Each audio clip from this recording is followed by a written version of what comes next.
All right, back with the other semifinal series, and I think for this one, what I'll do, because again, I had to change this over a little bit anyway, so I thought I'd take another opportunity. It's been a little while since I've done something like this, and I'll just show how easy it is to work out prior to the game the scoring ranges for both teams. So this is Game 6 of the series. Phoenix is up 3-2. And just a little bit of background, I guess, in the series, which is over on Delphi as well. Vancouver actually took a 2-0 lead. You know, they were all ready to celebrate in Stanley Park, you know, advancing to the Stanley Cup Final. And then in Game 3, it was tied at 1 midway through, I think, the first period. Phoenix came back, scored a couple of goals unanswered. They ended up winning that one 3-1. One goal is in the empty net. That was a pretty close game. What wasn't close were Games 4 and 5. Phoenix won Game 4 by a score of 7-0. Brizgalov with the shutout, and he replicated that effort in Game 5. And the Phoenix offense really just barnstormed. You know, right out of the gate. They anyway, it ended up being an 11-0 final score. And so what you have since that point, midway through the first period in Game 3, Phoenix has actually outscored Vancouver 20-0. They have scored 20 unanswered goals against the Vancouver Canucks, just to show you that pretty much anything can happen in this. As you will see, these are fairly evenly matched teams. The scoring ranges are not all that different for these teams. However, it's just the way that things have transpired. Sorry if Washington and Phoenix isn't necessarily the sexiest sounding Stanley Cup final, but I mean, it's the way the dice have been rolling. Phoenix is now a game away from entering the final. So again, I play all the non-elimination games off camera. And so to work out the scoring range there, like I started to say, away Phoenix offense 21 and Vancouver's home defense 21. So actually Phoenix shouldn't really be able to do much of anything here. They have they have a 156 here in Vancouver, and GM placing the Canucks with the offense at 36 and Phoenix's defense of 23. And remember, Vancouver did win the first two games at home. Yes, they did. They won the first two games at home in what am I trying to say here? Yes, Vancouver won the first two games in Phoenix. But then Phoenix, actually all four, the first four games of this series were all, Phoenix in Game 5 was the first team to win a game at home in this series. This has been another, like the Washington-New Jersey series was unusual, had some unusual, odd things happening in its own way. This series as well has been not without that. But the 156, again, it's the offense away, Vancouver's defense at home. And I come over here in the table, and 156 is next to the number 42. For the Canucks, again, with the 36 and the 23, so 59, that's going to give the Canucks a 2-1-6, which again, in the other couple of games in this series that were in Vancouver, that really didn't matter. Phoenix, again, they won, and they won decisively in Game 4 by a 7-0 verdict. And then again, it was 11-0 in Phoenix in Game 5. And so should this reach Game 7, I'm looking at Phoenix's offense at home, Vancouver's defense away, which is a 61. That adds up to 222 over here in the chart. And so Phoenix will have 222 back at home in Game 7, whereas Vancouver, looking at their away offense, is 29, and Phoenix's home defense being 24. So 53 would give the Canucks, as I recall from last night anyway, a 2-1-2 here in Game 7, should a seventh game be needed. So, all right, so let's see. It's going to be, maybe I shouldn't spoil the last series, but whatever. It's going to be Washington and, let's drop the puck. Put that back on start. We're not starting 5 minutes in. So actually, we're going to get a goal right away, and it's Vancouver. Vancouver, again, 20 unanswered goals now, stemming back to Game 3. The Canucks have taken a lead here with that 153 roll, just 4 minutes into the opening frame. So we got a 1-0 Canucks hockey game here in Vancouver in Game 6. Phoenix was the number 4 overall seed, Vancouver the number 5. Anyway, 2 more minutes off the clock here now, where we get a 664. This is a turnover where time is advanced, and this turnover will go to the Coyotes. So we're going to advance 2 minutes here with this one, but Phoenix doesn't score in that couple of minutes. So we're going to get another goal here, though we take it. Sorry, no, we're not. I'm looking at the blue, green. Sorry about that. False alarm. The goal was called off. It was waved off. Volsky was offside. We're going to stay in the same minute, and we get nothing. So 2 more off the clock here now. We're 10 into the opening frame, and again with nothing. Looking at a 1-goal game thus far. 4 more off the clock now after minute 14. Same thing. So we're going to get a goal here, though. Go no further, and it's going to be Phoenix tying the game. So now 21, I'll probably stop this count at some point, but 21 of the last 22 goals scored in this series were all Coyotes. So we'll give Shane Doan the marker there. It's going to be a 3 more off the clock now up to minute 17, and nothing in those 3 minutes gone by. So 2 more here off the clock. Now we're up to 19, and same thing. So we're into the second period now, 1 minute in, and nothing happening in the opening minute of the second. So we actually, I stand corrected, I think. Let's see here, the 5. This means we stay in the same minute in the 162, so it is going to be the Canucks here, taking a 2-1 lead, just barely a minute into the second period, and away we go here. We're going to stay in the same minute, though, so go no further yet. Okay, so 2 more now. We're up to minute 3 finally, and we have a 155 here, and that's a 3 for Phoenix. That's barely in the range. I got to remember, I got to watch. That's a little low for Phoenix. I really hope it wasn't 160-something that gave Phoenix the goal. If so, I guess, like, I'm an imperfect official like anybody. A bad goal judge before video review, perhaps. Anyway, video review will be after the fact for this. So we're up to minute 4, and same thing, nothing. And we're going to stay in the same minute, though. We have a 116 here, a 116. And, not staying in the same minute. Goodness, I'm like colorblind here. So 3 more off the clock, and this means that Phoenix has scored here with that roll of a 116, so I'll try to calm down a little bit here. Maybe have another sip. Might need one. And we have a 3-2 Phoenix hockey game here, and again with the Canucks on the brink of elimination. So up to minute 8 now, nothing in the next minute. We're going to take another minute off the clock now, and more of the same. Another 2 coming off the clock here, halfway through regulation, and again, there's nothing there. Another 2 off the clock here, up to 13. Same thing, a lot of 3s there. Feels like a lot of 3s been rolling up. So another couple of minutes here, up to 15, and the 1, that's Phoenix, and then the 133, that's Phoenix again. So Phoenix again, what would it be now? 24 of the last 26 goals. All Coyotes since, again, that point about halfway through the first period in the third game of this series. And we stay in the same minute like we've done many times already in this period, it feels like. Okay, another 2 coming off the clock now that I've said that. And with the 2:32, that won't be a goal for either franchise. Another minute there, and 6:31 turnover. This turnover goes Vancouver's way. No time is advanced, so no need for the blue.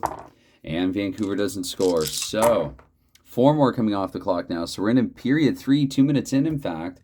And with the 2, 1-1, and the 4, that means Vancouver back to within 1 here, just trying to stay alive and trying to force a game 7. But they've got another goal to go yet. So another minute off the clock here, and the 2 and the 4. Right away, I look for the second. Again, this sequence here of green, black, and white. I look to the black, and again, it's higher than 1, so nobody has scored. Because Phoenix would need the green one. Speaking of the green one, though, first 2 more coming off the clock here up to minute 5. This is how I messed up in some games prior. 6 would indicate Vancouver, and the 134 indicates that we have a tie game here. So 4-4, like we had in so many of the New Jersey-Washington games, both offline and on. Number of them. So 2 here off the clock here, minute 7, 4-all game. 4-all game here in game 6. 3 more off the clock now, so 10 to go here with the turnover, 6-2-3. So Vancouver with a chance and no time advancing. And they don't score on it, so another minute here, so 11, and we get a 2:63 with nothing. 2 more off the clock now, up to 13. Same thing, there's going to be nothing there. Okay, another couple of minutes here now, so 15 and 2, 1, 1 and 6. So the Canucks, I'm double checking. I'm scared now I'm going to make a mistake. I don't want to disqualify anyone from the final. Screw anyone out of their Stanley Cup Final appearance. Phoenix. Okay. Anyway, it's 5-4 Vancouver here if I've looked at everything correctly. So okay, another couple off the clock though, and it's going to be another Vancouver goal. Looks like they're trying to add pad with some insurance here. So 6-4, high-scoring encounter now. Brizgalov, again, back-to-back shutouts, but evidently if he's still in the crease, he's surrendered a half dozen here. And so 3 to go. I think I'll do like what I did for one other game. See, again, I kind of play it by ear because now I'm thinking, well, it's again, I don't know if they want to go back to game 7. So I think what I will do, I know there are 3 to go, but Phoenix is down by 2. I'm going to make an exception here, and I'm going to say this for 11 to 66 here to see if it's an empty net goal or a 6-on-5 goal with Brzgalov pulled. And I will advance time with the blue, and that is a house rule, as I've said in some other videos playing this. So, okay, so this means 2 more off the clock. So we still have a minute to go here with a 54. The 54, pretty sure, I'm 99.99% sure, means nothing happens. 41 to 61, nothing happens. It does say third period ends. Yeah, I'm going to make one exception to that. Okay, so what do we get here? The 46, and we stay in the same minute. Oh, we still stay in the same minute with the 51 and the 41 there. Okay, so we are out of regulation now. A lot of,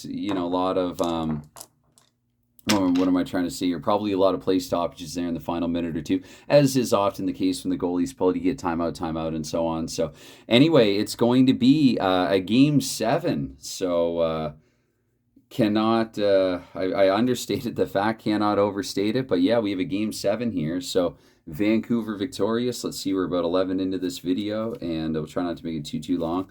So we're going to game 7. This one here I just really wanted to play to find out. I just want to satisfy curiosity and see who we will be looking at here in the final. So for what it's worth, I guess, if you're just tuning in and only get half the time to give, completely understandable and fine and cool, and thank you anyway. I'm going to just here make a quick note here. Series is tied, and the series is now tied 3-3. So we have game 7. This is only the second or third game 7 actually in these entire playoffs. This replay of the 2010 playoffs. So, and again, this game, if I didn't say it already enough, it is 5 dice hockey. Anyway, here we go. Game 7. So 4 minutes in here, taking 4 off the clock to kick things off. And no goals in the opening 4. And this one here, Phoenix 222, Vancouver 212. Have to keep that in mind. Another minute here off the clock, so we're 5 in, and we do have the 2, but it's a 2-5, so no goal for either team. Neither team has scored here. 2 minutes, so 7 minutes now. And same thing, another 2-5. So they're getting some good looks, but not converting. It's going to be up to 9 now, and a couple more minutes of inactivity here, up to 11. So 2 more minutes advance. Same thing. We don't get anything on them. We're going to stay in the same minute, though, with a 2-on-5. We've got to take a closer look here. 2-on-5 is in Phoenix's range. So here in Game 7, here in Phoenix at home, where, again, they outscored Vancouver. They defeated Vancouver 11. I don't know, again, in a couple of years now, again, rolling tabletop hockey again, and even way back when, I'm not sure that I've had a game where a team defeated another team by 11 goals. I tend not to play blowout games like this. I wouldn't have imagined that would happen. Anyway, so we get a 1-0 game here. Phoenix has broken the scoreless tie. So 4 minutes here and nothing. Another 4 minutes though, and it looks like here the tail end of 1. It will be Vancouver. Oh no, double check. 1, 2, 3. 1, 2. Or yes, 1, 2, 3. So Vancouver tying it here toward the end of 1. 1-1 hockey game. Okay, so 2 more here. So a minute here into the second period, and turnover here with a 6-1-2 and the 3. So Phoenix will get it, and we won't advance time. And they don't do anything on it. And also, not only do you not advance time, but if the initial roll there was a white 2, so that this here turnover stuff doesn't count either for the follow-up roll. Anyway, now that I've said that, though, 6:55. This one we will advance time. This one goes back the Canucks way. So I'm going to grab these 4. Okay, where we take 3, we're up to minute 4 now, but we don't get a goal there. And we're going to take 3 more off the clock here now, so we're up to minute 7 and nothing. 4 more off the clock now, so we're up to minute 11, same thing, nothing. And another couple of minutes here now, so we're up to minute 13, and again with nothing going on. So 1-1 hockey game here, another minute though, and we have a 2-3-3, close, but not quite. A couple of minutes here, so 14 up to 16 now with another turnover, the 6-4-5, and the 2 means it'll be a Phoenix turnover chance with time moving ahead. So, and other turnovers do count in this one as well. So 2 ahead first of all, and then the 6:52 means this will be a chance with no time. Now, because I didn't roll this, I'm assuming, and again, this is another thing I meant to clarify with Martin, Phoenix had their turnover chance. I'm going to assume that it's been turned over now Vancouver's way, even though I didn't drop the red die. I mean, I guess one could roll and then the opposite. That's probably how it's done, but that's not how I've been doing it. So Vancouver here, and again with the white 2, there's no time advancing for this one, but Vancouver doesn't score anyway. So Okay, so a 3 here off the clock here. We're into minute 1 in the third period where we get a 145 in the 2. So the Canucks have taken a 2-goal lead. 2-goal lead here, a low-scoring game here. Or it's not a 2-goal lead. Whoops, a 2-1 lead. I think I said 2-goal lead initially. That was an error. It's a 2-1 lead here early into period 3. So, okay, where we get 2 more minutes off the clock now. And the 2:45. No, there's nothing there. So, tense, tight one here in Game 7. Got a bit of a Game 7 feel to it thus far, but it looks like we get another goal. A 165. And it's going to be the Canucks again. Maybe the Sedin twins combining on another. Alex Edler getting involved. So a couple minutes here now. So we're up to minute 6. And nope, nothing. Got to watch really closely here. This Game 7. Okay, so 4 more now. We're up to 10. We have a turnover here, the 664. That goes Phoenix's way, and they need this. But it is one where we have to advance some more time. Phoenix is running out of it. The 265, so close but not quite. It's up to minute 12. 8 minutes to go here for the Coyotes, and that's going to be 144. That's going to be Vancouver up by 3. And did I don't think I did. I'm pretty darn sure that I'm right about that. So again, I such excitable, like a big freaking kid here. I saw that it was a goal. I'm pretty sure I was supposed to advance a couple. Always check the blue first. Don't do what I've done on occasion on camera playing this. Always check your blue die first. That's the golden rule with 5 dice hockey. Just whatever else, check the blue die first. Anyway, 4-1 Vancouver here. I'm quite sure. So up to 15 and nothing. And another 2 minutes and the 4. So Phoenix trying to get some get back here with the 1-1-4. We have a 4-2 game with 3 to go. So I will allow Phoenix a chance to score 2. But I am going to do like I did in Game 6. I'm going to try to stay consistent even though I'm house ruling it a bit. And let's see what we get here. Because again, we have a 2-goal game here with 3 to go. So okay, that's a 43, which would mean nothing happens right after the 36, and that's 2 more off the clock. We're going to give Phoenix another bite at it here. Again, should a succession of blue ones come up, anything's possible. A couple of blue ones, and then like a 66 would be nice for Phoenix right about now, or a couple of 62s through 65s. So let's see what we get here. We get a 64. Oh, we get a 64, but you know what? Time has expired, and even if you want to allow 64 would just be the 1 goal for the team trailing anyway. So either way, whether it's 4-2 or it's 4-3 for the final verdict, Vancouver, even though they completely shanked it in games 3 through 5, part of the way through game 3, and then just completely did not show up for games 4 and 5, looks like Roberto Luongo and co have pulled it together here and managed to eke out a couple of tight victories here in Games 6 and 7. And so it looks like the Stanley Cup Final for these 2010 All Playoffs, it will not be Chicago and Philadelphia. Rather, we will have Vancouver and Washington, because again, from the beginning of this, I've matched them up 1 versus 16, 2 versus 15, 3, 14, 4, 13. Goodness, 5-12 lost count there, 6-11, 7-10, 8-9, and such, and then kept reseeding them round after round with the highest seed playing the lowest seed and so on. So it looks like in the final we're going to have the number 1 seed Washington Capitals with home ice advantage, logically being the number 1, facing off against the 5th overall finish that season, the 5th overall finishing Vancouver Canucks. It is a Washington-Vancouver Cup Final. Again, anytime, any consideration you give anything like this, while it's never expected, it's definitely always appreciated. I'll try to be back within the next couple of days to do the final. I am going to do a live stream. It will probably be, if you're in North America, I can't really commit to an exact time with my schedule. I wish that I could, but look for it early, morning and afternoon. I know most people in the West, they would tend to stream in the evening or at night. So one advantage, I guess, that I would have, if you want to call it, is that I'm over here and I'm in a different time zone. So if you're in the West, I guess, if you have any interest at all, look for this early. I'll try to roll out, just having some fun here. Washington, Vancouver. I'm going to do the entire best of 7 on camera, and yeah, we'll see what we get. And then, yeah, also I wanted to drop in there that before I do that, I will do the 2021 Clash of the Champions. That's going to be 2 games of shootout hockey and 2 games of Mike Owens Quick Play Pro Hockey, flipped and rolled back to back, and it's going to be a total goals. Goals will roll over to the following game. So, if one team wins 5-4 in game one, then the next game will actually start with a 5-4 score rather than a 0-0 score. So the margin becomes really important. It's not that you win that's as important necessarily as by how much you win. I've done a couple things like that before. I kind of like doing that. So it'll be a most goals series, which the NHL did something similar, like, even into the 1920s. So I'm going to do something like that with, again, the 82 New York Islanders and the 83 Boston Bruins, because one, we're the winners of a project that I did, a What If replay project,